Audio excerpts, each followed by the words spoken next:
हमारे उद्धारकर्ता प्रभु यीशु मसीह के नाम से सभी को जय मसीह की। जैसे कि आप सभी को पता है कि आज शाम को हम लोग वुमेन एम्पावरमेंट के विषय में कुछ बातचीत करने जाएंगे, परमेश्वर के वचन के आधारित, और महिलाओं को उत्साह देने की बातचीत करने जाएंगे। और उससे पहले हम लोग सभा में शुरू होने से पहले हम लोग एक गीत गाएंगे बंगाली में, वंदना गीत के किताब से बंगाली कोरस 312, बांग्ला कोरस 312 संख्या गीत। মনস্থ করেছি যিশুতে চলিব, মনস্থ করেছি যিশুতে চলিব, মনস্থ করেছি যিশুতে চলিব, ফিরিব না, ফিরিব না, ফিরিব না, ফিরিব না। জগৎ পশ্চাতে ক্রুশ সম্মুখে, জগৎ পশ্চাতে ক্রুশ সম্মুখে, জগৎ পশ্চাতে ক্রুশ সম্মুখে, ফিরিব না, ফিরিব না, ফিরিব না, ফিরিব না। যদিও কেহ না থাকে সঙ্গে, যদিও কেহ না থাকে সঙ্গে, যদিও কেহ না থাকে সঙ্গে, ফিরিব না, ফিরিব না, ফিরিব না, ফিরিব না। না করি যদি তাকে অস্বীকার, না করি যদি তাকে অস্বীকার, না করি যদি তাকে অস্বীকার, পাবো মুকুট, পাবো মুকুট, पाबो मुकुट, पाबो मुकुट। आइए हम लोग परमेश्वर को धन्यवाद दें। उसके बाद आज की वचन की तरफ हम लोग जाएंगे।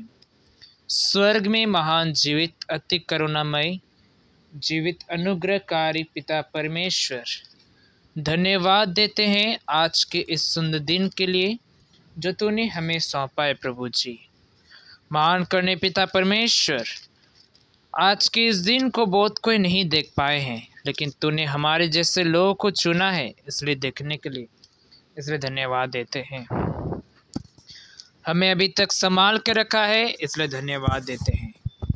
आज की इस शाम के समय में जो हम लोग डिवोशन रखे हैं, जो इस शाम की डिवोशन में जैसे महिलाओं के लिए उत्साह देने वाली बातें जो हम लोग वचन से देखेंगे, हमें सहायता मदद करना, हम लोग अच्छी तरीके से समझने पाए उन बातों को।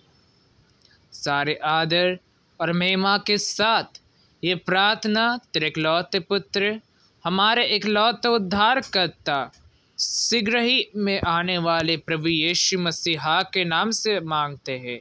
सुन और स्वर्ग राज्य में ग्रहण कर, आमीन। तो कुछ बातों को हम लोग देखेंगे महिलाओं को उत्साह देने के विषय में कि आज जैसे संसार में हम लोग देखते हैं, हमारे जो बहन लोग हैं, मसीह में जो बहन लोग हैं, वे लोग जब कार्य करते हैं, कोई भी चीज़, जैसे वो अपने करियर के लिए, अपने जीवन के लिए कुछ सोचते हैं, है ना, उनको उत्साह देने के लिए हम लोग रहते हैं। लेकिन परमेश्वर के वचन उनसे क्या कहना चाहते, उनके जीवन के लिए, उनको उत्साह देने के लिए हम लोग उस बातों को देखेंगे। मेरे साथ निकालिए यूहन्ना का सुसमाचार 20 अध्याय 24 पद, जिस विषय में हम लोग आज देखने जा रहे हैं कि कैसे हम लोग नीचे से ऊपर हो सकते हैं, है ना। आज अगर हम लोग देखेंगे बाइबल में स्त्री अर्थात महिला सबसे नीचे रखा गया है ना। पहले महिला रहती है, उसके ऊपर में पुरुष रहता है, उसके ऊपर परमेश्वर रहते हैं। तो कैसे एक महिला से हम लोग सीख सकते हैं कि उनके जीवन से हम लोग सीख सकते हैं कि हम लोग भी कुछ कर सकते हैं ना। तो निकालेंगे यूहन्ना का सुसमाचार उसका 20 अध्याय 24 पद में, परंतु 12 में से एक अर्थात थोमा जो दिदुमुस कहलाता है, जब यीशु आया तो उनके साथ ना था।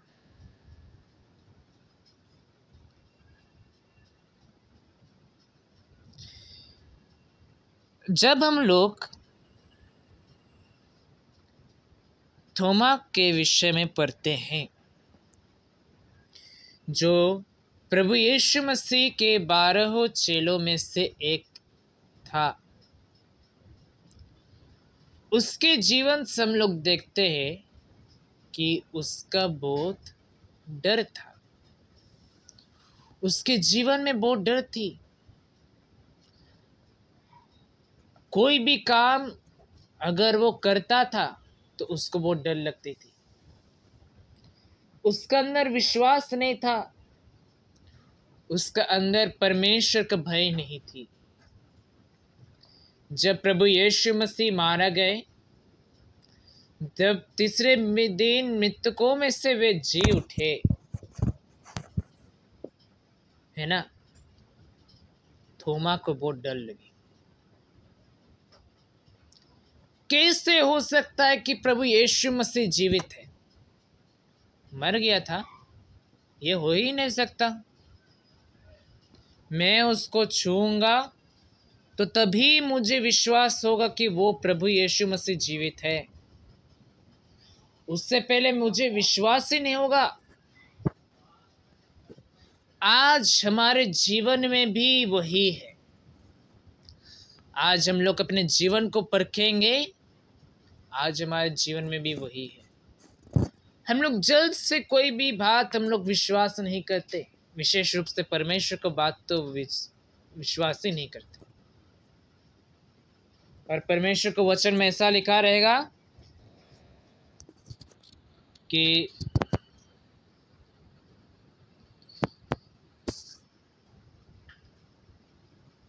आदि में था वचन, है ना।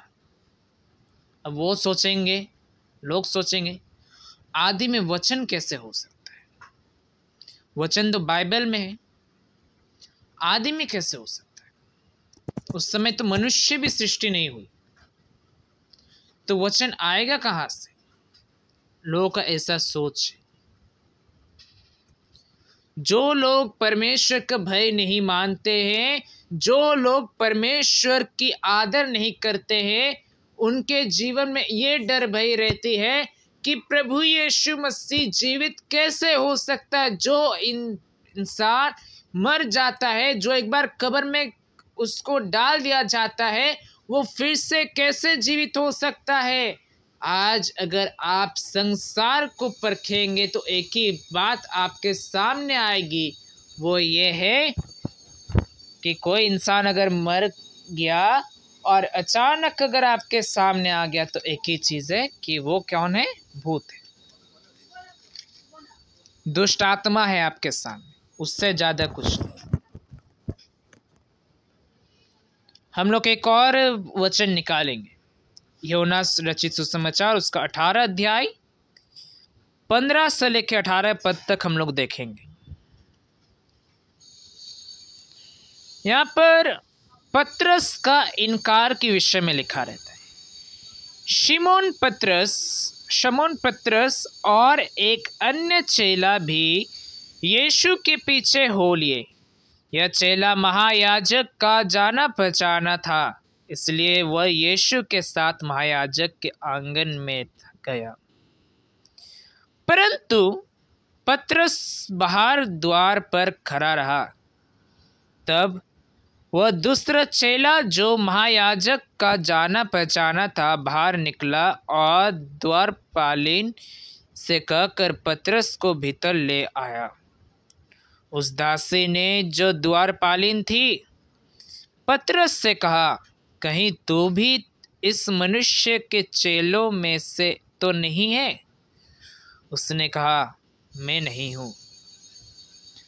दास और प्यादे जारे के कारण कोयले धक्काकार खरे आग ताप रहे थे और पतरस भी उनके साथ खरा आग ताप रहा था।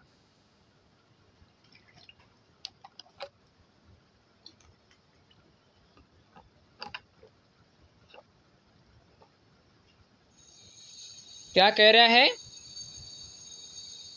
जब 17 पद में हम लोग विशेष रूप से देखते हैं, वहां पर एक सवाल हम लोग देख पाते हैं कि क्या तू भी यीशु मसीह के चेलों में से एक नहीं है? पतरस ने क्या जवाब दिया? मैं नहीं हूं। आज हमारे जीवन में भी वही सवाल जब लोग पूछते हैं तो हम लोग क्या करते हैं? हम लोग उस बात से डर जाते हैं कि अगर मैं मसीही हूं तो मुझे लोग मारेंगे। अगर मैं परमेश्वर का सेवा करता हूं तो लोग जानेंगे तो मुझे मार डालेंगे। इसीलिए आज अगर आप देखेंगे संसार में सब नामधारी मसीही लोग हैं। All are Christian by name, not in spiritual. हम लोग ये नहीं लोगों को जनाते हैं कि हम परमेश्वर के दास हैं। हम तो अन्य जाति हैं, ऐसे लोग से कहते हैं। पतरस को ये डर था कि यदि किसी को पता चल जाए कि मैं प्रभु यीशु मसीह का चेला हूं तो क्या होगा? प्रभु यीशु मसीह तो क्रूस पर चढ़ा ही जा रहा है, मुझे भी लेके जाए क्रूस पर चढ़ा देगा। पतरस को उस डर था, इसलिए उसको जब भी सवाल किया गया था वो इनकार करते गया, है ना। बाइबल के इन चारों सुसमाचारों को अच्छी तरीके से अगर आप पढ़ेंगे तो पतरस ने कुल मिलाकर 6 बार यीशु मसीह को इनकार किया था, ना कि 3 बार। आज क्या हुआ? आज जब हमसे ये पूछा जाता है क्या तुम मसीही हो, या फिर हम लोग कोई भी जगह में जाते हैं तो अपने आप को ऐसा तैयार करके जाते हैं कि लोग नहीं जान पाए कि मैं क्रिश्चियन हूं। ऐसे कार्य करते हैं।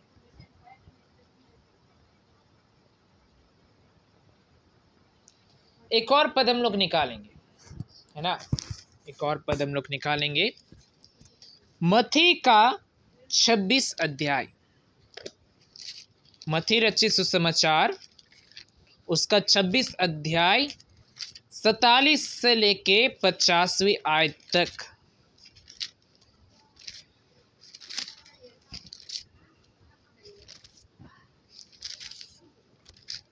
वहां पर इस प्रकार हम देख पाते हैं, वह यह कह ही रहा था कि यहूदा जो 12 में से एक था आया और उसके साथ प्रधान याजकों और लोगों के पुरनियों की और से बड़ी भीड़ तलवारें और लाठियाँ लिए हुए आई।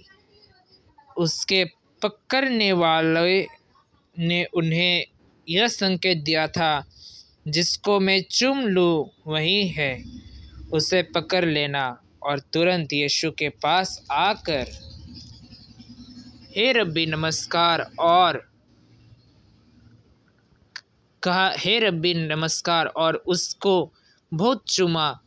यीशु ने उससे कहा, हे मित्र, जिस काम के लिए तू आया है उसे कर ले। तब उन्होंने पास आकर यीशु पर हाथ डाले और उसे पकड़ लिया।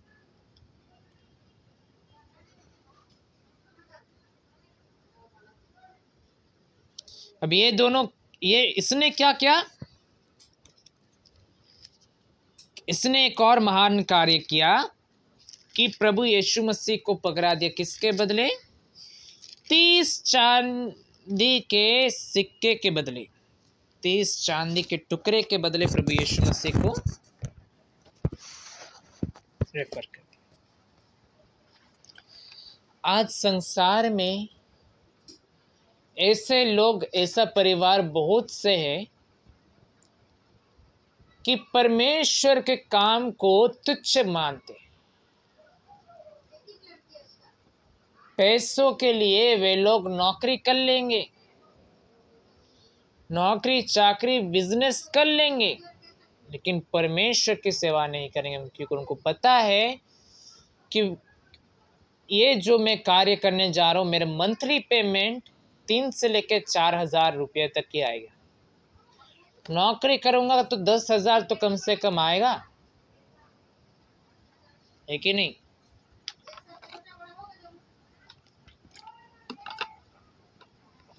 ऐसे मनुष्य का सोच होता है। लेकिन उन्हें एक बात पता नहीं रहती है कि हम लोग नौकरी करते तो किसके करते? मनुष्य के न करते। गुलाम जो बनते हैं मनुष्य के बनते हैं। मनुष्य का सेवा करते तो मनुष्य पैसा देता है। परमेश्वर कौन है? जगत का सृष्टिकर्ता। उसका सेवा करेंगे तो कौन देगा? मनुष्य आके देगा? परमेश्वर देगा। वो लोग जो कार्य है उसको तुच्छ समझते हैं। आज अगर आप किसी से कह दे जाके आर्मी बनो, तो ना आर्मी वगैरह कुछ नहीं बनूंगा, वो तुच्छ काम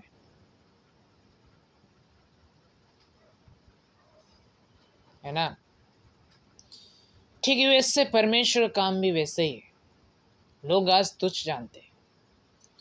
यहूदा इस्करियोती जो परमेश्वर के प्रभु यीशु मसीह के 12 चेलों में से एक था, उसने क्या किया? 30 चांदी के सिक्के के बदले प्रभु यीशु मसीह को क्या किया? बेच डाला। आज लोग भी वही करते हैं। अरे क्या होगा परमेश्वर के वचन प्रचार करके? पैसा मिलेगा क्या हमको? हैं? 20-30 हज़ार वो दे देगा परमेश्वर हमको? उसका औकात है? ऐसे लोगों का माइंड है। उससे अच्छे नौकरी चाकरी करो तो उसको हम लोग कम से कम मंथली में लिखा रहेगा, वो एक रिसिप्ट मिलता है ना, उसके हिसाब से हम लोग को पता चला हाँ परमानेंट इनकम है, मुझे मिल के बे करेगा। क्या फ़ायदा है परमेश्वर का सेवा करके? हम लोग परमेश्वर के काम को तुच्छ जानते तो हम लोग परमेश्वर के शिष्य कैसे बन पाएंगे? हम लोग परमेश्वर के समान कैसे बन पाएंगे? है कि नहीं? आज बाइबल में इन 3 लोगों के कारण आज मसीही लोग, जो विशेष रूप से पुरुष लोग, आज कमजोर है आत्मिक रूप से। उनके अंदर उत्साह नहीं है, उनके अंदर इनकरेजमेंट नहीं है, उनके अंदर इंटरेस्ट नहीं है कि परमेश्वर का हम सेवा करें। उनके प्रति कोई भी काम करने का इच्छा भी नहीं रहता है। पहला, थोमा, जिसके अंदर डर ज़्यादा रहता था, है ना। दूसरा यह है कि पतरस, जिसने ये कार्य सोचा कि अगर मैं प्रभु यीशु मसीह को इनकार नहीं करूं तो मैं मर जाऊंगा। यहूदी इस्करियोती ने क्या किया? प्रभु यीशु मसीह को 30 चांदी के सिक्के के बराबर बेच दिया।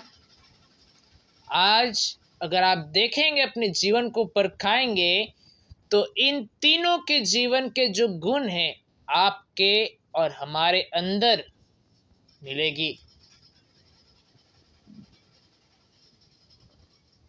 है कि नहीं? यही सच्चाई है। लेकिन मैं आपको और एक व्यक्ति के पास लेके जाऊंगा जो हम लोग बाइबल में हम लोग पाते हैं और जिसके कारण वे चारों सुसमाचार में सबसे फेमस कहलाते हैं, है ना। उनका उदाहरण, उनके एग्जाम्पल, हर एक प्रचार में उनका एग्जाम्पल रहेगा।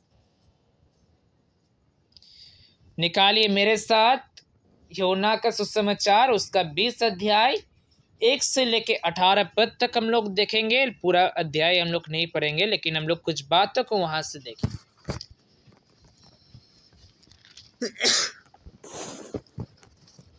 यहाँ पर 1 से लेके जो 18 पद तक है, यहाँ पर मरियम के विषय में हम लोग पाते हैं। मरियम और अन्य मरियम लोग, मगदलिनी मरियम और अन्य मरियम लोग, जितने भी नारी लोग हैं, वे लोग क्या करते हैं? जब प्रभु यीशु मसीह मर चुके थे, जब पुनरुत्थान के दिवस था, पुनरुत्थान दिवस थे, जीवित हुए प्रभु यीशु मसीहा, भोर को यहाँ पर महिला लोग क्या करी है? भोर को कहाँ जा रहे हैं? ये 4 से लेके 5 महिला लोग कब्रिस्तान जाके प्रभु यीशु मसीह के कब्र में जा रहे। क्यों? क्योंकि उनका शरीर में जो घाव सब है उनको दवाई से चंगाई करें। समझ पा रहे मेरे बात? आज हम लोग कब्रिस्तान रात को नहीं जाते क्योंकि हम लोग को डर लगता है। और यहाँ पर महिला लोग को देखे, खा पी के कोई काम धाम नहीं है, भोर को कहाँ चले गए? कहीं घूमने जाना चाहिए था, कहीं अच्छी जगह में जाना था। भोर को कहाँ चला गया? कब्रिस्तान चला गया। क्या करने? प्रभु यीशु मसीह के देह में दवाई डालने के लिए। उनके अंदर डर नहीं था कि अगर मैं जाऊँ तो मुझे डर लगता है, मुझे भूतों से डर लगता है, शैतान से डर लगता है, तो शैतान भी रह सकता है। उनके अंदर डर नहीं था। वो ये डर में नहीं थे कि वहाँ पर सिपाही लोग रहेंगे, सिपाही लोग अगर देख लिया तो मुझे मार डालेंगे। इस डर से भी वो डरे नहीं। वो इस बात से नहीं सोचे कि अगर हम लोग उधर जाएंगे तो हमें क्या फ़ायदा मिलेगा, को पैसा वगैरह मिलेगा क्या, हमको धन दौलत, खाने पीने के लिए कोई सामान उधर कब्रिस्तान में रखा है क्या फ़ायदा। वो इन बातों को नहीं सोचे। वो अपना जो विश्वास, परमेश्वर का डर उनके अंदर थी। उनको विश्वास था कि मैं प्रभु यीशु मसीह पर विश्वास करता हूँ, मैं अगर उधर जाऊंगी तो मुझे कोई भी हानि नहीं होगी। उनका ये विश्वास था कि मैं उधर जाऊंगी तो मैं प्रभु यीशु मसीह के शरीर में जहाँ जहाँ घाव चोट लगा है मैं उधर लगाऊंगी। क्या कोई शिष्य के अंदर कोई सामर्थ्य था कि हम लोग कब्रिस्तान में जाकर प्रभु यीशु मसीह का देह को देख के आए? नहीं था। एक मरियम थी जो अपने सहेलियों को लेके चली गई थी, कहाँ? कब्रिस्तान में प्रभु यीशु मसीह का सेवा करने। शुरू से अगर हम लोग देखते हैं, प्रभु यीशु मसीह का जन्म से लेकर मृत्यु, क्या पुनरुत्थान होने के बाद, मृत्यु के बाद भी प्रभु यीशु मसीह का सेवा ज़्यादा से ज़्यादा, उनके चेलों में से ज़्यादा महिला लोग करती है, मरियम करती। आज जब हम लोग के बहन लोग जब बड़ी बड़ी कदम वे लेते हैं कि हम अपने करियर में ये करेंगे, कोई बीएसएफ बनेंगे, आर्मी बनेंगे, नर्स बनेंगे, डॉक्टर बनेंगे, या फिर हम लोग सुसमाचार प्रचारक बनेंगे, तो कितना अच्छा है वो सोच, क्योंकि परमेश्वर ने उनको एक इनकरेजमेंट का बात वहाँ पर रखा है। आज हम पुरुषों की ये सोच थे कि आज परमेश्वर के नज़र में महिलाओं लोग से ऊंचा तो हम लोग है ही, तो हम लोग बहुत महान है, ये फलाना ढकाना ये है, ये वो है, फलाना फलाना ये है, उससे ज़्यादा कुछ नहीं। हाँ है, सही बात है, ज़रूरत नहीं है, लेकिन हमें उत्साह इस बात में देना है कि एक महिला भी ये कार्य कर सकती है। आज अगर हम लोग देखते हैं, हमारे जो राज्य है उसका मुख्यमंत्री भी कौन है? एक महिला। हम लोग का जो प्रेसिडेंट है इंडिया का, वो एक महिला है। ज़्यादा से ज़्यादा अगर आप देखेंगे, आज गवर्नमेंट विमेन एम्पावरमेंट इसलिए कर रहा है जिससे पुरुष लोग तो कोई कुछ भी करके कमा के खा लेंगे, लेकिन महिला लोग वो नहीं कर पाएंगे। इसलिए महिला लोग को इतना एम्पावरमेंट, इतना इनकरेजमेंट दिया जाता है। इस बात से हम न जाने तो जो उत्साह देने वाली बात जो हम लोग पाते हैं भजन संगीता के पुस्तक में से, भजन संगीता उसका 46 भजन, उसका 5वां पद हम लोग पढ़ेंगे और उसको पढ़ने के बाद हम लोग खत्म करेंगे। यहाँ पर लिखा है, परमेश्वर उस नगर के बीच में है, वह कभी टलने का नहीं, वो फटते ही परमेश्वर उसकी सहायता करता है ना। हिंदी में ऐसा लिखा है। अगर हम लोग इंग्लिश में उसको अच्छी तरीके से पढ़ेंगे तो हम लोग अच्छी तरीके से उसका वर्णन पाएंगे। वहाँ पर हम लोग ऐसे पाते हैं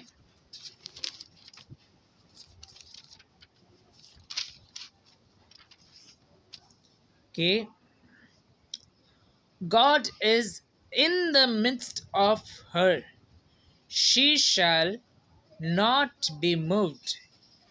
God shall help her just at the break of dawn. परमेश्वर किसकी सहायता करे? उसकी, उसका नहीं, उसकी। एक महिला का वर्णन किया है, जिससे क्या हो, जिससे परमेश्वर उसके साथ है, वो गिरेगी नहीं। आज हमारे जो बहन लोग हैं, जो लोग करियर के लिए इतना अपने सोचते हैं, आप लोग कंटिन्यू करते जाइए, जिससे परमेश्वर जो है, एक बात हर समय जब आप कार्य करेंगे, कोई करियर के लिए सोचेंगे, तो एक बात को सोचिएगा, भजन संगीता उसका 46वें अध्याय उसका 5वां पद एक ही बात कहता है कि आप गिर नहीं पाएंगे। इस वचन को अपने जीवन में लागू करते हुए चलेगा। परमेश्वर उसके पवित्र वचन के द्वारा सभी को आशीष दे। आइए हम लोग अंतिम प्रार्थना करेंगे और उसके बाद इस सभा को समाप्त करेंगे। स्वर्गीय महान जीवित अति करुणामय पिता परमेश्वर, धन्यवाद देते हैं आज के इस वचन के लिए, कि इस वचन के द्वारा हमारे जो बहनें लोग हैं, महिला लोग हैं, उनको एक उत्साह देने बात उन्हें मिली है, इसलिए धन्यवाद देते हैं। उन्हें और आशीष करना, जिससे और अच्छे तरीके से वचन को मनन करने के बाद और अपने जीवन में आगे बढ़ने पाए और अपनी तैयारी करने पाए, उनके जो लक्ष्य है वो पूरा करने पाए तेरे वचन के आधार। हर एक को तेरे हाथों में सौंपते हैं ये प्रार्थना तेरे इकलौते पुत्र, जो कि हमारे इकलौते उद्धारकर्ता, जल्द आने वाले प्रभु यीशु मसीहा के नाम से मांगते, सुनो स्वर्ग राज्य में। आमीन। सबको जय मसीह की।